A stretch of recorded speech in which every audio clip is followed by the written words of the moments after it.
اعوذ باللہ من الشیطان الرجیم بسم اللہ الرحمن الرحیم اللہم صلی علی سیدنا محمد معدن الجود والکرم وآلہ وسلم۔ سامعین و ناظرین اکرام، السلام علیکم ورحمۃ اللہ وبرکاتہ۔ آج کا ہمارا موضوع یہ ہے کہ کیا روحانی کامیابی بغیر محنت کے ہو سکتی ہے؟ بالکل نہیں ہو سکتی۔ اس کا مختصر جواب یہ ہے، دیکھیں ہم رہ رہے ہیں عالم اسباب میں، ہر چیز کے لیے ہم اسباب استعمال کرتے ہیں۔ روحانی کامیابی کے لیے اللہ تعالیٰ نے اسباب پیدا کر دیے ہیں۔ گزشتہ نشست میں میں نے آپ کو کہا تھا کہ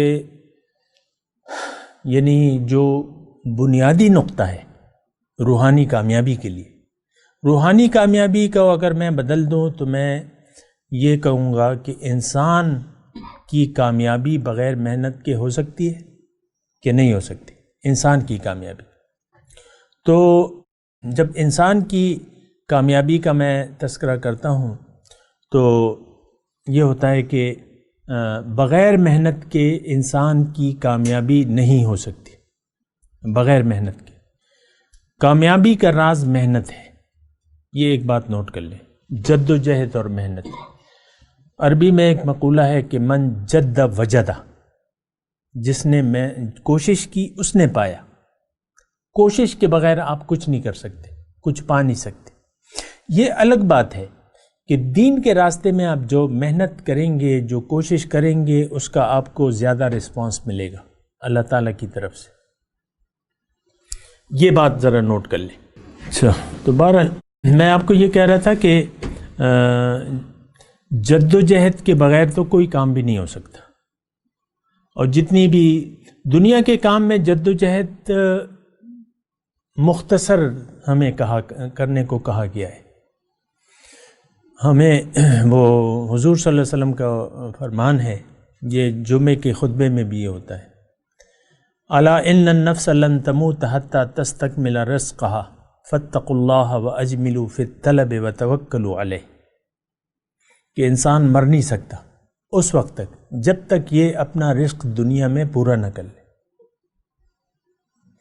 تو تم اللہ کا تقوی اختیار کرو اور طلب میں اختصار سے کام لو اور اس پر بھروسہ کرو۔ اجملوا فی الطلب وتوکلوا علیہ، بعض کو ہرس ہوتی ہے نا، پیسے کی، دنیا کی ہرس ہوتی ہے، تو وہ ہرس کا پھر کوئی کنارہ نہیں ہوتا۔ ایک پلازا ہوتا ہے تو وہ کہتا ہے ایک پلازا میں اور بھی بنا لوں۔ تو بہرحال جو دنیا ہے وہ تو تھوڑی محنت، مناسب محنت، اور اس سے آپ کو وہ رزق ملنے لگے گا جو آپ کی تقدیر میں لکھا ہوا ہے۔ لیکن آخرت کی جہاں تک محنت کا تعلق ہے، اس میں اللہ تعالیٰ نے بہت زیادہ فائدے رکھے ہیں، نہیں مطلب اثرات اس کے اثرات زیادہ ملتے ہیں آپ کو اللہ کے راستے میں۔ اللہ کو منزل بنا کے جب آپ محنت کرتے ہیں، کوشش کرتے ہیں، تو اللہ تعالیٰ، وہ ایک حدیث ہے، پہلے تو میں قرآن کی ایک آیت آپ کو سناتا ہوں کہ من جاء بالحسنۃ فلہ عشر امثالھا، جس نے ایک نیکی کی لی اس کے لیے 10 گنا اجر ہے۔ جو کوئی نیکی کیا ہے؟ اللہ کی مرضی۔ ہم نے تو نیکی کے الگ الگ معیارات بنائے ہوئے نا، یہ نیکی ہے، یہ نیکی نہیں، یہ تو عام سا کام ہے۔ اب دنیا میں مثال کے طور پہ ایک ترخان ہے، ایک لوہار ہے، ایک وہ کر رہا ہے، اپنی محنت کر رہا ہے، یہ اس کی نیکی ہے جو کام وہ کر رہا ہے۔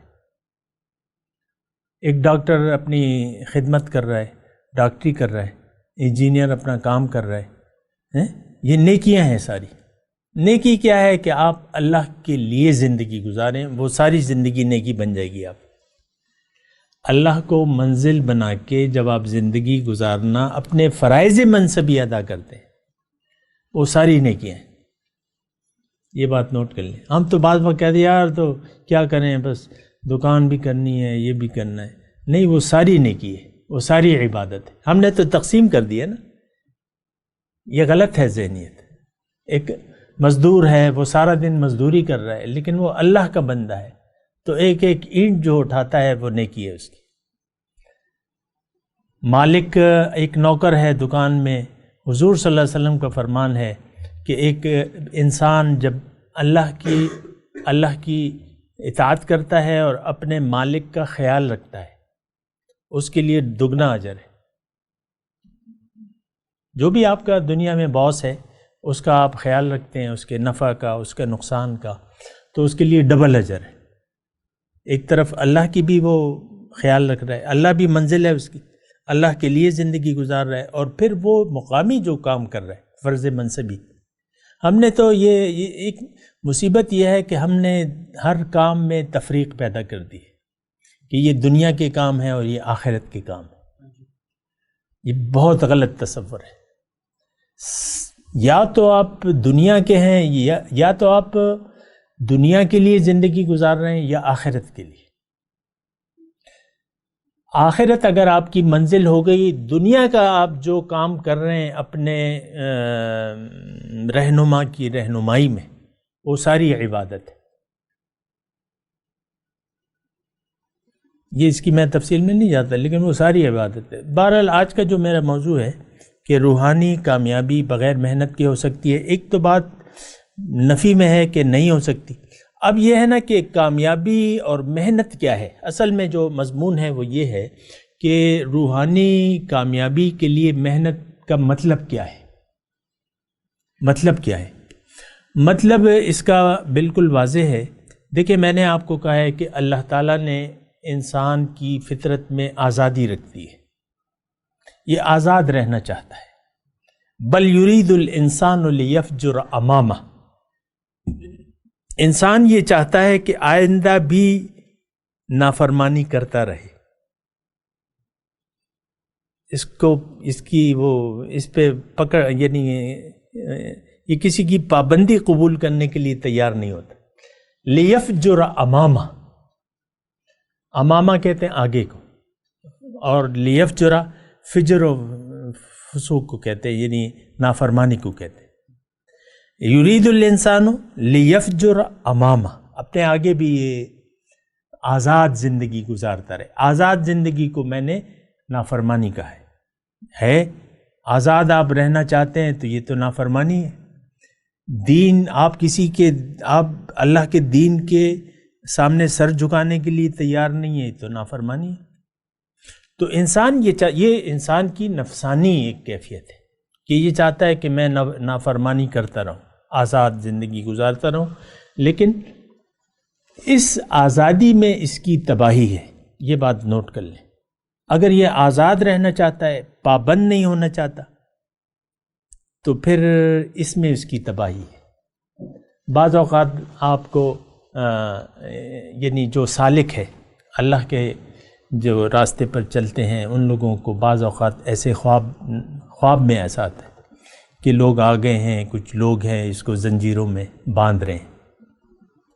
یہ ویسی میں ایک بات بتا رہا ہوں، بعض اوقات اس قسم کے خواب آتے ہیں کہ یہ اس کو گرفتار کر لیا ہے یا زنجیروں میں باندھ لیا ہے۔ تو وہ دراصل یہ ہوتا ہے کہ اللہ تعالیٰ اسے یہ دکھاتا ہے کہ تم اب پابند ہو،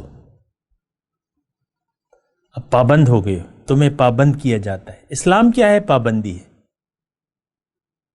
ہر چیز میں، ہر کام میں پابند۔ آپ نے اپنی مرضی سے، یعنی آپ نے ارادہ کر لیا اور مرضی اپنی چلائی تو آپ کامیاب نہیں ہو سکتی۔ یہ بات نوٹ کر لیں۔ آپ کہتے ہیں اس چھوٹی بھی چیز ہو، چھوٹی سی مرضی، وہ بھی تباہی کا باعث ہو سکتی ہے آپ کے، اور تباہیوں کا پیش خیمہ ہو سکتی ہے۔ یہ میں آپ کو بات بتا رہا ہوں، یعنی چھوٹا سا کام ہے اور وہ آپ کہتے ہیں یار اس کا تو کوئی فرق نہیں پڑتا، تو پھر یہ ہے کہ وہ بڑی ناکامیوں کا پیش خیمہ ہو سکتی ہے۔ یہ گناہ صغیرہ جو ہے وہ جب انسان، اب گناہ صغیرہ جو ہے جب انسان کرتا ہے تو بعض اوقات یہ کرتا ہے کہ یار یہ تو خیر ہے گناہ صغیرہ ہے، لیکن یہی گناہ صغیرہ جب آپ اس پر استقامت اختیار کر لیتے ہیں تو وہ گناہ کبیرہ کا درجہ حاصل کر لیتا ہے۔ یہ بات نوٹ کر لیں، یہ ہمارے دین کا اصول ہے۔ چھوٹے گناہ بڑا گناہ بن جاتا ہے۔ اصل بڑا گناہ ہے کیا پتہ ہے؟ وہ میں اگلی نشست میں بتاؤں گا انشاءاللہ۔ وآخر دعوانا ان الحمد للہ رب العالمین. مولاي صل وسلم دائما أبدا على حبيبك خير الخلق كلهم